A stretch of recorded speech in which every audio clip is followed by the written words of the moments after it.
পানীৰ বটলটো যোৱা পৰহি 1 এপ্ৰিলত মোৰ ল'ৰাৰ জন্মদিন মই বজাৰ কৰিবলৈ আহি বজাৰত এখন দোকানৰ পানী পিয়া লগাতে পাই এই পানী বটলটো কিনিছোঁ পানী বটলত পোক এইটো চাওক ইণ্ডিপেণ্ডেণ্ট নতুনকৈ আহিছে আৰু এই বস্তুটো এই পানী খাই পেলাই মানুহ কি হ'ব আমি কেনেকৈ জীয়াই থাকিম এইবিলাক খাই পেলাই সেইকাৰণে মই আপোনালোকৰ সাংবাদিকসকলক মই জনাবলৈ আহিছোঁ এইটো কি পানী খুৱাইছে এনেকৈ পানী খাই আমাৰ মানুহবিলাক কেনেকৈ থাকিব জীয়াই এইটো চিল বটল এইটো চাওক নগাঁৱৰ মই ডিমৰুগুৰিত কিনিছিলোঁ হয় হয় 1 এপ্ৰিলৰ দিনা এইটো আপোনাৰ এইটো 10 টকীয়া বটল কিনিছিলোঁ হয় হয় 3 পোৱা থাকে হয় আৰু এই পানী খাই পেলাই অসমীয়া মানুহবিলাক আমাৰ মানুহবিলাক কি অনিষ্ট হ'ব আপোনালোকে চিন্তা কৰি চাওক এইটো পৰিৱেশত মানে এইটো পৰিৱেশততো এইটো পানীটো কেনেকৈ চলিব কওকচোন এই চাওক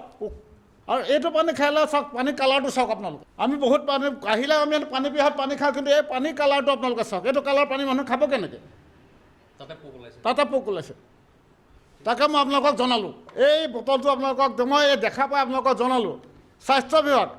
FSSAই কি ব্যৱস্থা কৰে কৰক এইটো পানী আমি খাব নোৱাৰোঁ তাকে আপোনালোকক জনালোঁ আজি বিভাগীয় পক্ষ সেইটো ল'বই লাগিব আকৌ তাৰ ব্যৱস্থা নল'লে কেনেকৈ হ'ব এনেকুৱা মানুহ এই পানী খাই মানুহ কেনেকৈ থাকিব স্বাস্থ্যৰ ক্ষতি হ'বতো